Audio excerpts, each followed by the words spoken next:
সখীরে কাজ তো ভালো, কাজ তো ভালো ওরি নাই রে আহামরি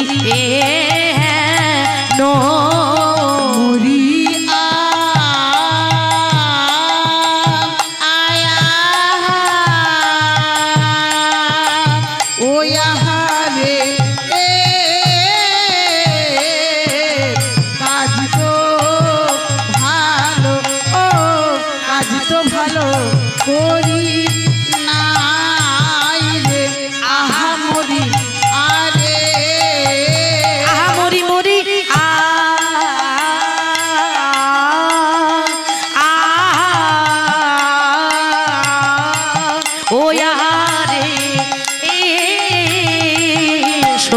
কাজ তো ভালো, কাজ তো ভালো করি নাই রে আহামরি নো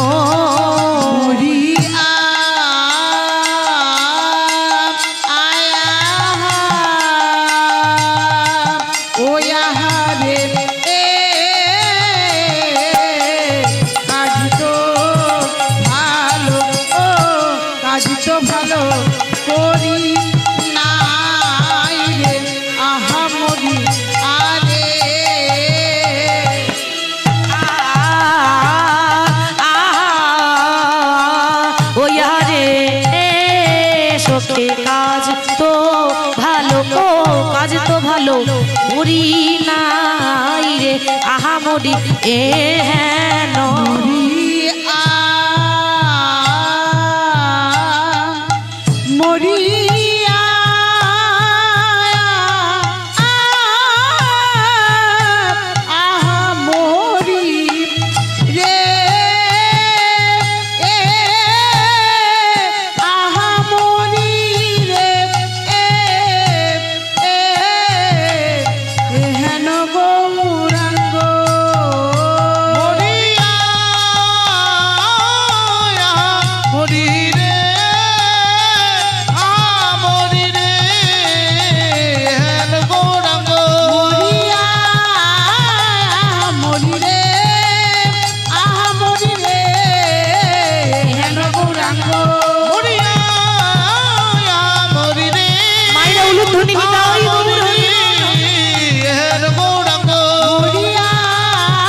সখীরে হেন গো গৌরাঙ্গ প্রেম,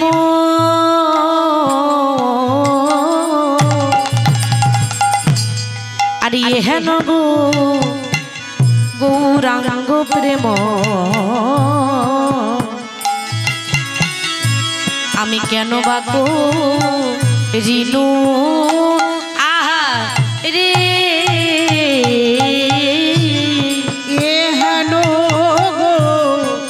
রাঙ্গ প্রেম,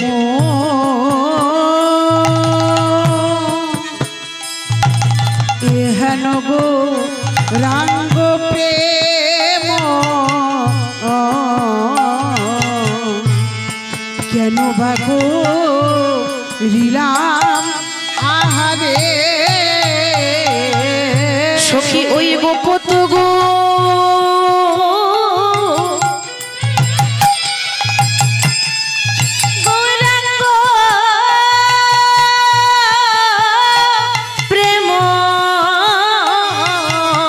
সজ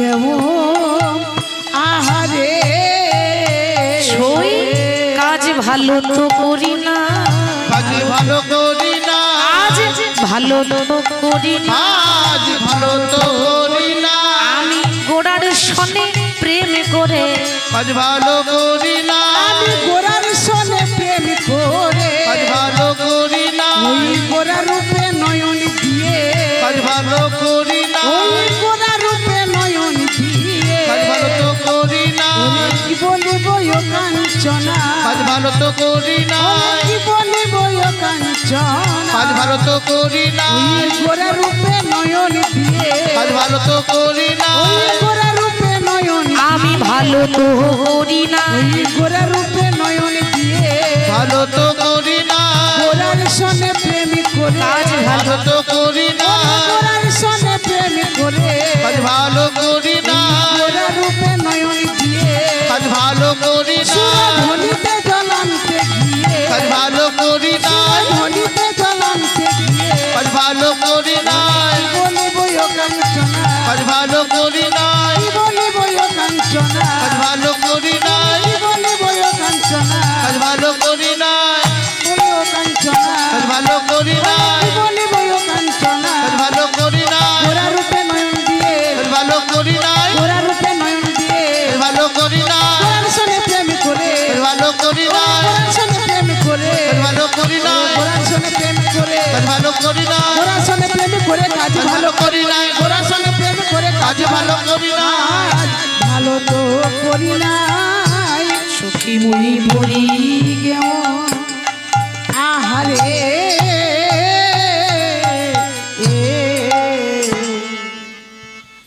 ঈশ্বর পরম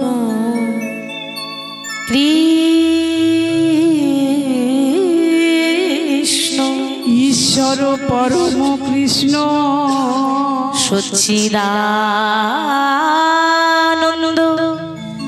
বিগ্রহ সচ্চিদানন্দ বিগ্রহ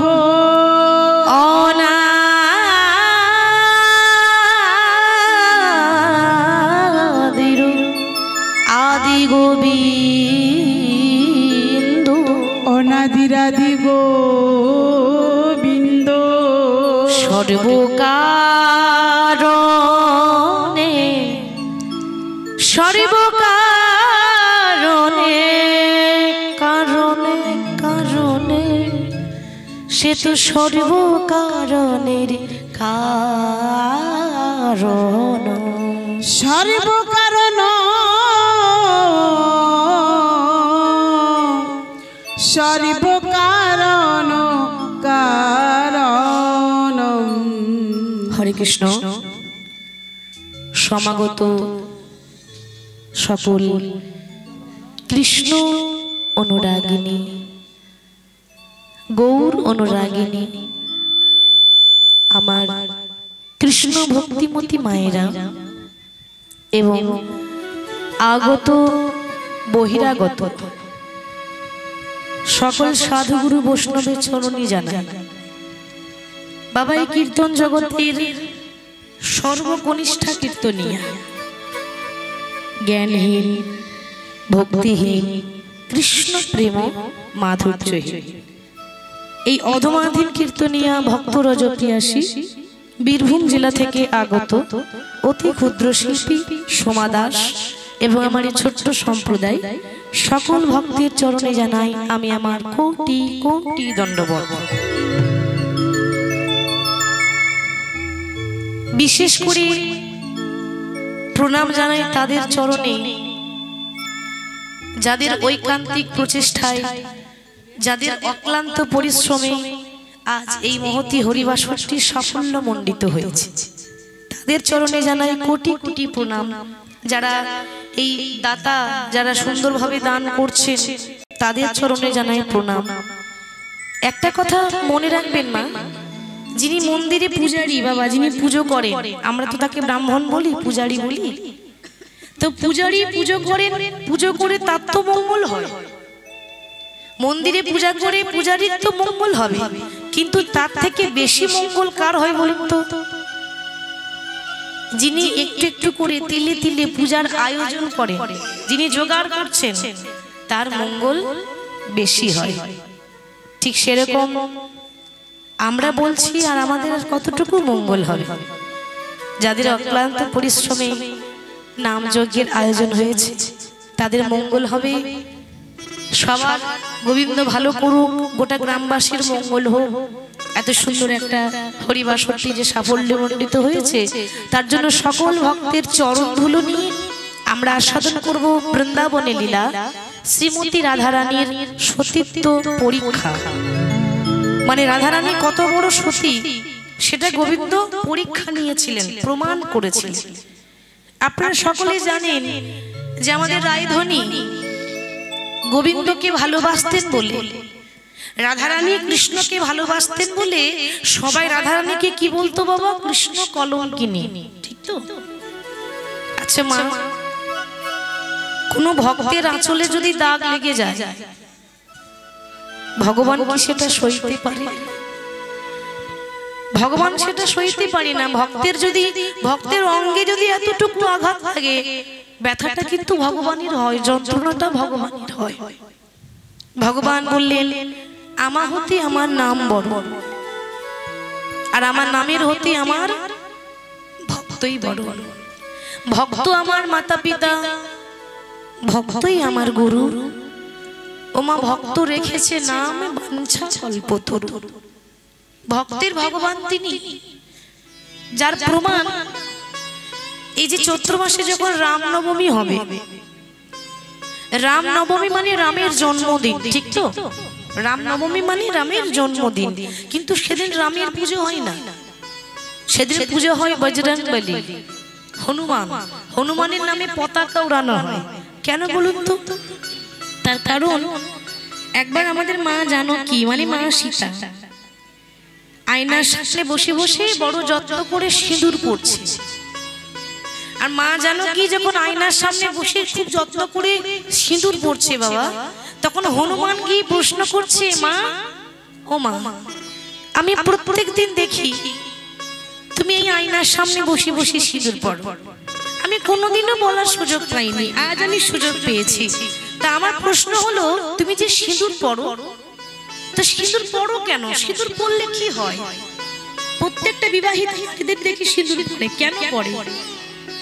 মা সীতা বলছে, বাবা তুই তো পশু জাতি হনুমান, তুই এত বুঝবি না, ও একমাত্র নারীরা বোঝে।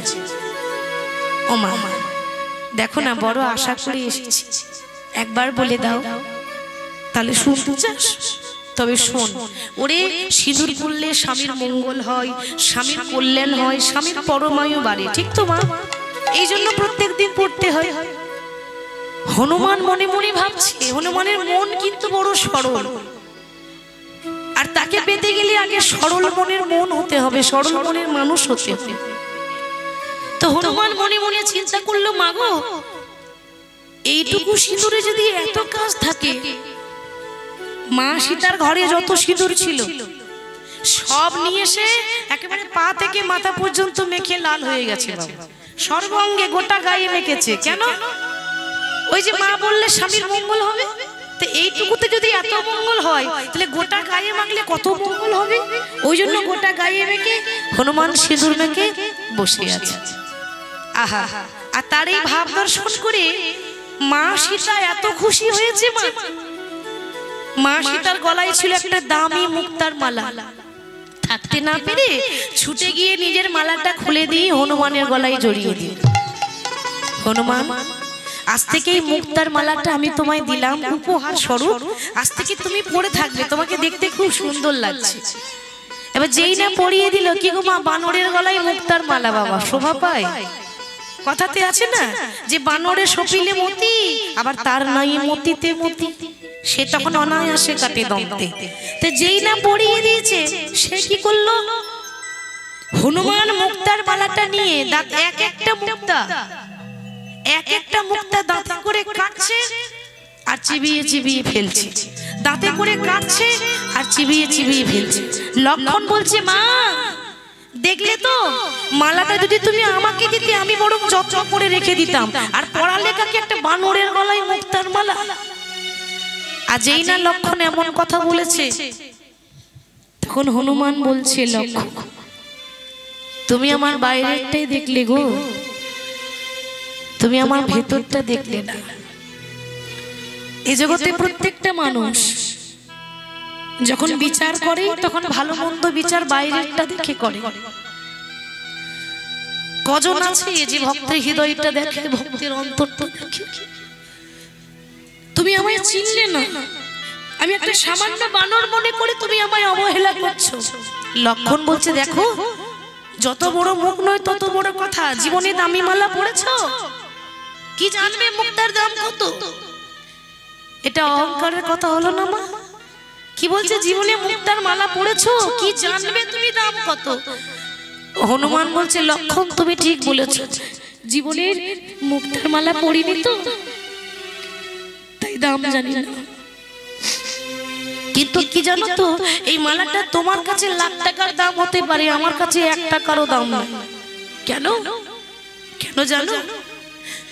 যে মুক্তার মালার মধ্যে আমার প্রভুর নাম লেখা থাকে না, যে মালার মধ্যে আমার প্রভুর নামের সুগন্ধ থাকে না, সেই মালা আমার কাছে কোনো মূল্য থাকে না। ও এত ভক্তি তোমার, দেখি এতই যদি ভক্তি হবে, কই দেখি তোমার অন্তরটা দেখাও, আমিও দেখতে চাই তোমার কত ভক্তি আছে। বাবা হনুমান দেখাইনি, কি দেখিয়েছিল? বলছে, লক্ষণ তুমি জানতে চাও, তাহলে জেনে নাও, তোমার ভক্তিটা বাইরে আছে, আমার ভক্তি আমার অন্তরে আছে। ভক্তির মাপ হয় না, ভক্তি কখনো দেখানো যায় না, ভক্তি হৃদয়ে থাকে। তবু যদি দেখতেই চাও তাহলে দেখে নাও। সঙ্গে সঙ্গে এই বুকটা চিরে দেখিয়ে দিল, দেখে রাম সীতা তার হৃদয় মাঝে, দেখে রাম সীতা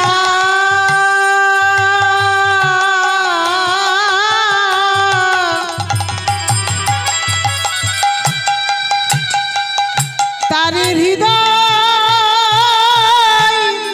মাঝে,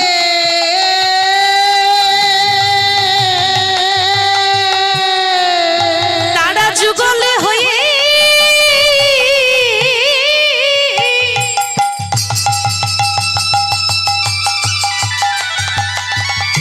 দুজন যুগল হয়ে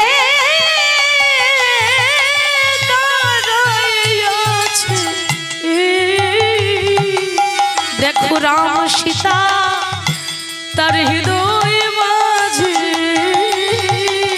তারা যুগল হয়ে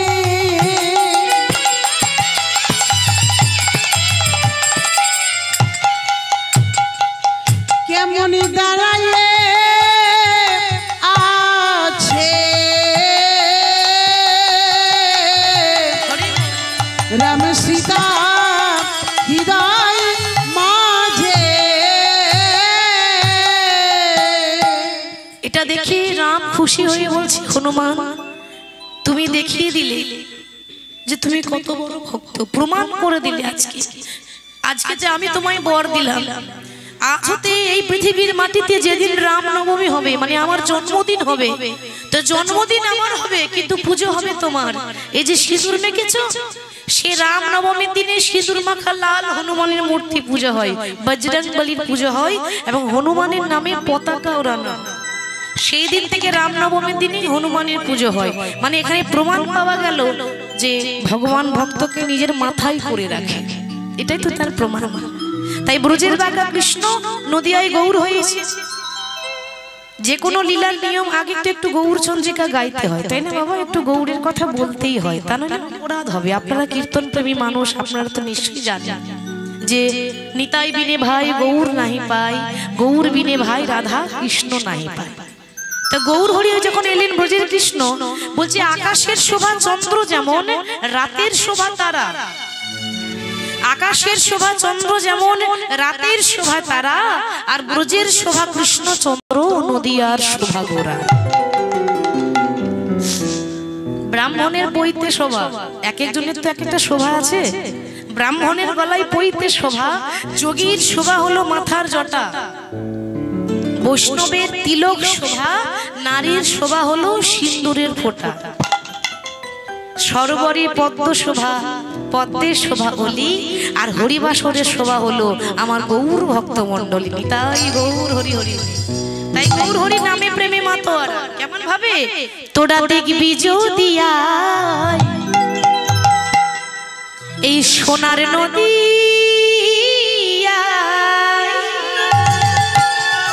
আচ্ছা আমার লক্ষ্মী মায়েদের বলছি, একটু উলুধ্বনি দেওয়া যাবে? হবে? বাহ, লক্ষ্মী মা আমার খুব সুন্দর হয়েছে। এবার সবাই বাহু তুলে গাইবো, কেমন? ওই দেখো সচি মাতার দুলালিয়া নেচে নেচে যায়, তোরা দেখবি যদি সোনার নদী আয়, সচি মাতার দুলালিয়া নেচে নেচে যায়। তোরা দেখবি যদি সোনার নদী আয়, সচি মাতার দুলালিয়া নেচে নেচে যায়।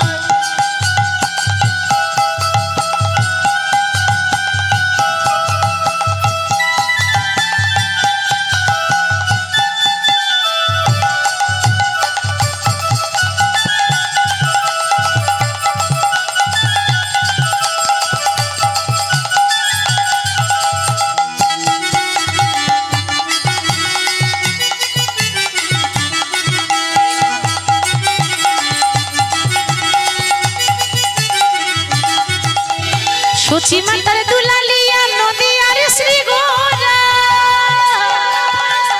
সে যে ভক্ত মনোচিত চোরা ভক্ত মনোহরা। সচি মাতার দুলালিয়া নদী আর শ্রী গোরা, ভক্ত মনোচিত চোরা ভক্ত মনোহরা। সচি মাতার দুলালিয়া নদী আর শ্রী গোরা, ভক্ত মনোচিত চোরা ভক্ত মনোহরা। সচি মাতার দুলালিয়া নদী আর শ্রী গোরা, ভক্ত মনোচিত চোরা ভক্ত মনোহরা। আমরা কলিযুগের মানুষ তো, ওই জন্য আমাদের এই করতালিগুলো হয়ে গেছে প্লাস্টিকের করতালি। কি গো, ঠিক তো বাবা? তবু তো আপনারা দিচ্ছেন। আর অন্যান্য জায়গায় 10 বার করে বলবো তবে একবার উলুধ্বনি দেবে, 10 বার করে বলবো মা একটু হরিধ্বনি দেন তবে একবার হরিধ্বনি দেন। এখানকার মায়েরা সত্যি খুব ভালো। তাই করতালি দিতে গেলে একটু জোরে জোরে দিতে হবে নাকি? আর যদি বলি মা গো একটু করতালি দেন, বলে দিচ্ছি, তো আবার কি করে দেবো? তো কি করে দেয় জানেন মা? এরকম করে দিলে হবে? একেবারে আশেপাশে গ্রামের মানুষ শুনতে যেন পায় যে কীর্তন হচ্ছে, একেবারে জোরে জোরে। কেমন? ভগবানের নাম করতে গেলে তো একটু প্রেমানন্দে, প্রেম আর আনন্দ দুটোই চাই। ওই জন্য করতালি দিয়ে হরিধ্বনি দিয়ে। তোরা দেখবি যদি সোনার নদী আয়, সচি মাতার দুলালিয়া নেচে নেচে যায়। তোরা দেখবি যদি সোনার নদী আয়, সচি মাতার দুলালিয়া নেচে নেচে যায়। তোরা দেখবি যদি সোনার নদী আয়, সচি মাতার দুলালিয়া নেচে নেচে যায়।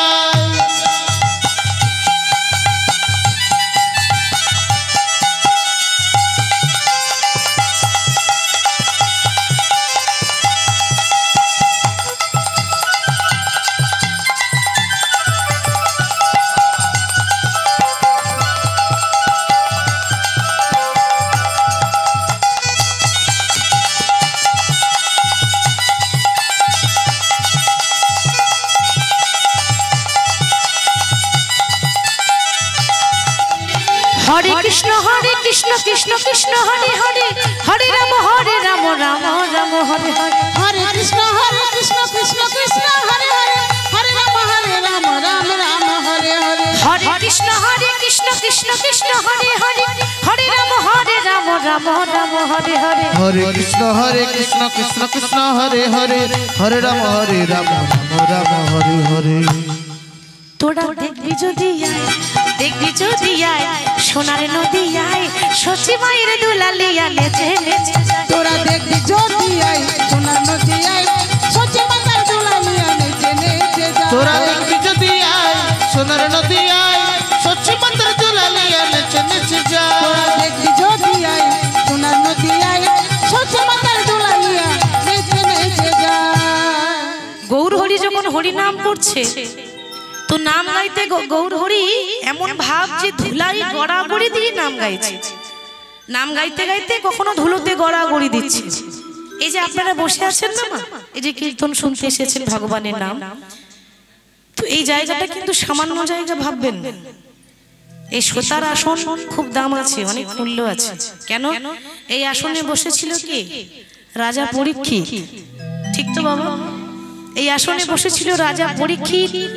আর রাজা পরীক্ষিত একদিন নয়, দুদিন নয়, 3 দিন নয়, ভাগবত পাঠ শুনতে শুনতে 7 দিনের মধ্যে তার তক্ষক দংশনে মৃত্যু হয়েছিল। আচ্ছা বলুন তো, এমন ভাগ্য কজনার হয়? পরীক্ষিতের মতো ভাগ্য কজনার হয়? মনে রাখবেন, যদি কোনোদিন নাম গাইতে গাইতে যদি চলে যেতে পারি, যদি কোনোদিন নাম শুনতে শুনতে চলে যেতে পারি, বুঝে নিতে হবে আমার মানব জনমটা ধন্য হয়ে গেল। এমন ভাগ্যই বা কজনের হয়? এমন ভাগ্য হয়েছিল পরীক্ষিতের। আচ্ছা ভগবান গৌর হরি আজকে ধুলোই গড়াগড়ি দিয়ে নাম করছে কেন? ধুলোর মধ্যে কি আছে? মাগো, যে ধুলায় গৌর হরি নাম করছে, যে ধুলোতে বসে আপনারা বসে আছেন, গড়াগড়ি দিয়ে যাচ্ছেন, এই ধুলোতে ভক্তের চরণ ধুলো মিশিয়ে আছে। আপনাদের মতো ভক্ত চরণ ধুলো এখানে মিশিয়ে আছে। শুধু চরণ ধুলো ভগবান নয়, মহাদেবও মেখেছিলেন। কোন দিন? একবার কৈলাসে শিব পার্বতী বসে আছেন বাবা। উদাহরণ স্বরূপ বলি, মা পার্বতী প্রশ্ন করছে যে স্বামী তুমি তো মহাদেব, দেবাদিদেব ভোলানাথ মহেশ্বর, জগতে এত কিছু থাকতে তুমি আর কিছু ছিলে না, তুমি ওই শ্মশানের ছাই ভস্মগুলো কেন মেখে বসে থাকতে? ভোলানাথ বললেন, পার্বতী, এ জগতে সবাই যেমন আমাকে ভুল বোঝে, তুমিও আমাকে ভুল বুঝতে। সবাই বলে ভোলানাথ পাগল, শ্মশানে ছাই ভস্ম মেখে ঘুরে বেড়ায়। পার্বতী, যেগুলো শ্মশানের ছাই ভস্ম বলছো না, এগুলো শ্মশানের ছাই ভস্ম নয়, এগুলো হলো ভক্তের পায়ের ধুলো। ভক্তের পায়ের ধুলো। কোন দিন মেখেছিলাম জানো? মনে করে দেখো, যেদিন সমুদ্র মন্থন হয়েছিল। মানে মনে পড়িয়ে দিচ্ছে পার্বতীকে যে পার্বতী স্মরণ করো, যেদিন সমুদ্র মন্থন হলো, একদিকে দানব আর একদিকে দেবতা সমুদ্রটা মন্থন করছে। সমুদ্র মন্থন করার পর অনেক জিনিস উঠেছিল বাবা, মূল্যবান জিনিস। যেমন একটা হাতি উঠেছিল ঐরাবত, একটা ঘোড়া উঠেছিল উচ্চশ্রবা অশ্ব, উঠেছিল মালা, নাম হলো বনমালা, উঠেছিল একটা গাভী, সুরভি গাভী, উঠেছিল একটা গাছ, কল্পতরু বৃক্ষ, উঠেছিল মহালক্ষ্মী। কেন না? তার আগে দুর্বাসা মুনির অভিশাপে মা লক্ষ্মী পাতালে প্রবেশ করেছিল। সমুদ্র মন্থন করার সময় পুনরায় মা লক্ষ্মীকে তোলা হয়েছিল। উঠেছিল অমৃত, এবং সবার শেষে কি উঠল মা? বিষ। অমৃতের শেষে হলাহল, গড়ল, বিষ উঠেছিল বাবা। তো অমৃত যদি কেউ 1 বিন্দু পায়, সে অমর হয়ে যাবে। বিষ খেলে অমর হবে?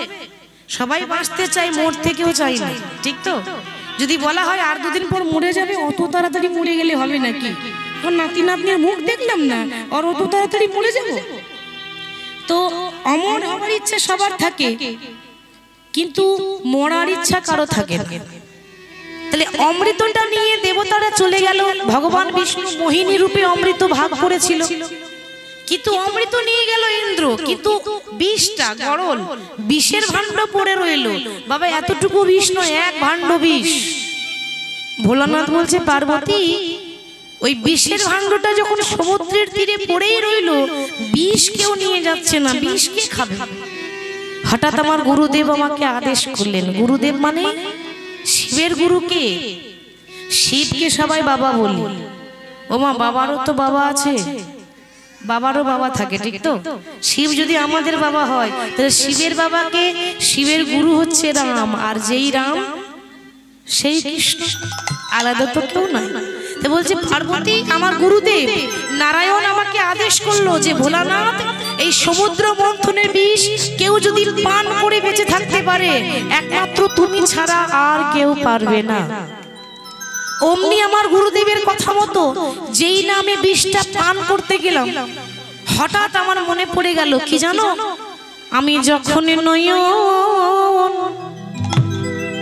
নয়ন মুদে থাকি,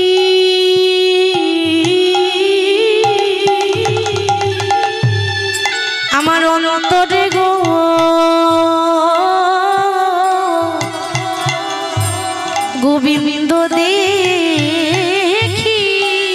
পার্বতী গো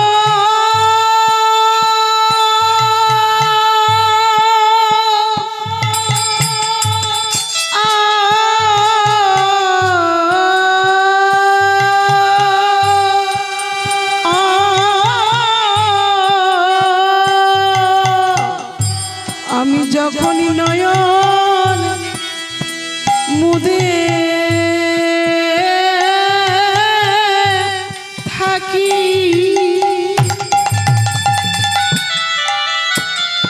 আমার অন্তরে গো বিন্দ দেখি। হরি বল হরি বল। আমি নয়ন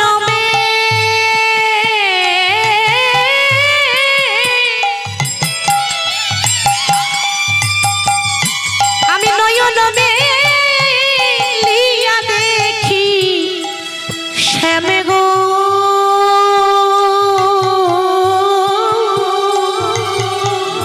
আমি নয়ন লিয়া দেখি শ্যামে গো আমি নয়ন ও গো নয়ন মেলিয়া দেখি স্বামী গো ও নয়ন মেলিয়া দেখি স্বামী বলে আমি গোবিন্দ দেখি গো আমি গোবিন্দ দেখি গো আমি যখন নয়ন মুদে থাকি গোবিন্দ দেখি গো আমি যখন নয়ন মুদে থাকি গোবিন্দ দেখি গো আমার অন্তরে গোবিন্দ দেখি গোবিন্দ দেখি গো অন্তরে গোবিন্দ দেখি গোবিন্দ দেখি গো নয়ন মেলিয়া দেখি শ্যামে। জানো পার্বতী, যখনই আমি সমুদ্র মন্থনের বিষ পান করতে যাচ্ছি হঠাৎ আমার মনে হলো আমি যখন নয়ন মুদে থাকি আমার অন্তরে গোবিন্দ দেখি। তাহলে বাবা আমি যদি বিষটা পান করি বিষটা আমার অন্তর দিয়ে পেরিয়ে আমার উদরে যাবে, আর অন্তর দিয়ে পার হয়ে যাবার সময় যদি আমার গোবিন্দের অঙ্গে আঘাত লেগে যায় বলো আমি কি সেটা সইতে পারি? তাই কি করলাম জানো, সমুদ্র মন্থনের সেই হলাহল বিষ পান করলাম বটে, কিন্তু সেই বিষ আমি আমার অন্তর পর্যন্ত যেতে দিলাম না, সেই বিষ আমি আমার কণ্ঠের মধ্যে আটকে রাখলাম। ওই জন্য ভোলানাথের আরেক নাম নীলকণ্ঠ। এক বিন্দু অন্তরে যেতে দিলেন না, কণ্ঠেই আটকে রাখলেন। কিন্তু বাবা বিষ খেয়েছি, বিষের একটা জ্বালা আছে। বিষ খেলে যেমন কষ্ট হয়, বিষের যে কি জ্বালা, যে খেয়েছে সেই জ্বালা। তাহলে এতটুকু বিষ নয়, এক ভাণ্ড বিষ। বিষের জ্বালায় যখন ছটফট করছে মনে মনে ভাবছে আমি যে বিষ খেয়েছি এই বিষের ওষুধ কোনো ডাক্তারখানায় গেলে পাওয়া যাবে না, আর আমি যে বিষ খেয়েছি এই বিষের ওষুধে কাজ হবে না, এর জন্য মহৌষধি লাগবে। ওষুধে কাজ হবে না, মহৌষধি চাই। মহৌষধি মানে ভক্তের চরণের ধুলো, একেই বলে মহৌষধি। তাই ভোলানাথ সেদিন ভক্তের চরণ ধুলো মাখবো বলে যেই না কৈলাস থেকে মর্তভাবের মাটিতে এসেছে, এসে যখন গড়াগড়ি দিচ্ছে বাবা ভক্তের চরণ ধুলো মাখছে, কি হলো জানেন, ভোলানাথের অঙ্গের জ্বালাটা চলে গেল, মানে সারা শরীর যন্ত্রণা জ্বালা, এত বিষের জ্বালা বাবা। তো দেহের জ্বালা চলে গেল কিন্তু অন্তরের জ্বালাটা গেল না, এখনো অন্তরটা জ্বলছে। আর যখন অন্তর জ্বালা করছে, হৃদয় জ্বলছে, তখন মা পার্বতী মনে মনে ভাবলেন এবার আমি যদি না যাই তাহলে ভোলানাথকে সুস্থ করা যাবে না। তাই মা পার্বতী সেখানে এসে মাতৃ রূপ ধারণ করে এমন আশীর্বাদ করলেন ভোলানাথ এইটুকু একটা শিশু হয়ে গেল।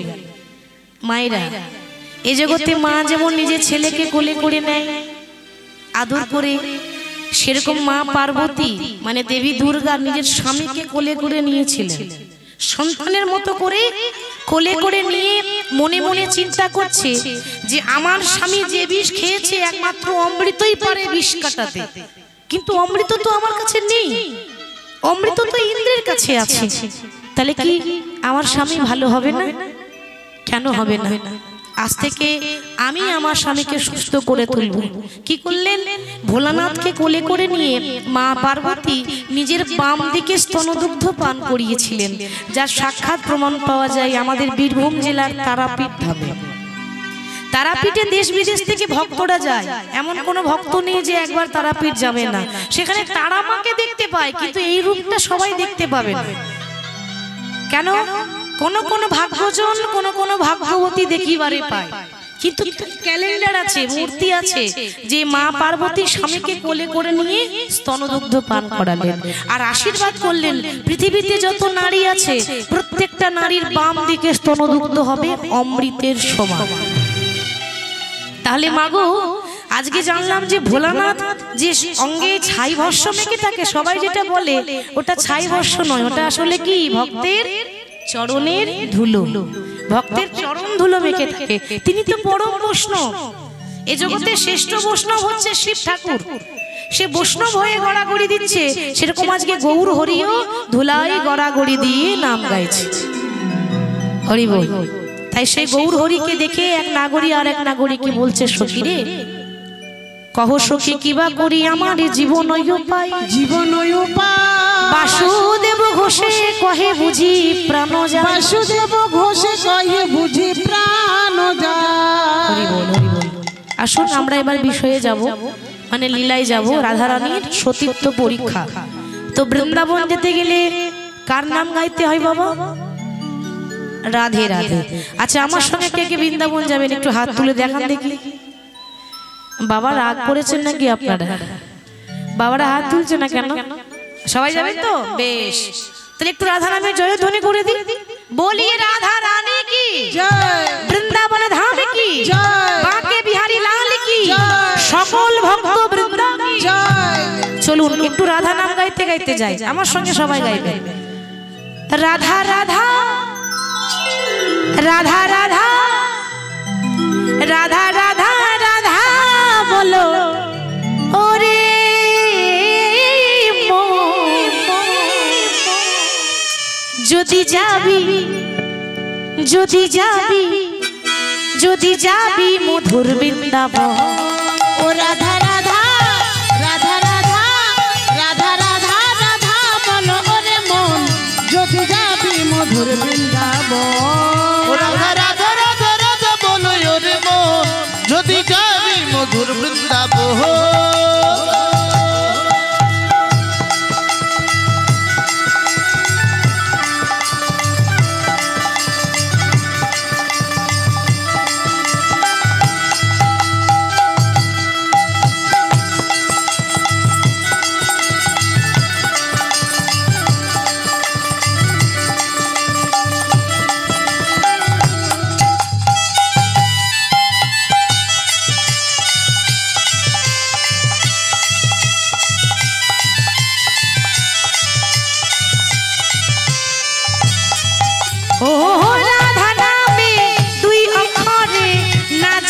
কত সুধা ঝরে, ও রাধা নামে দুই অক্ষরে না জানি কত সুধা ঝরে। ও রাধা নামে দুই অক্ষরে না জানি কত সুধা ঝরে। ও রাধা নামে দুই অক্ষরে না জানি কত সুধা ঝরে।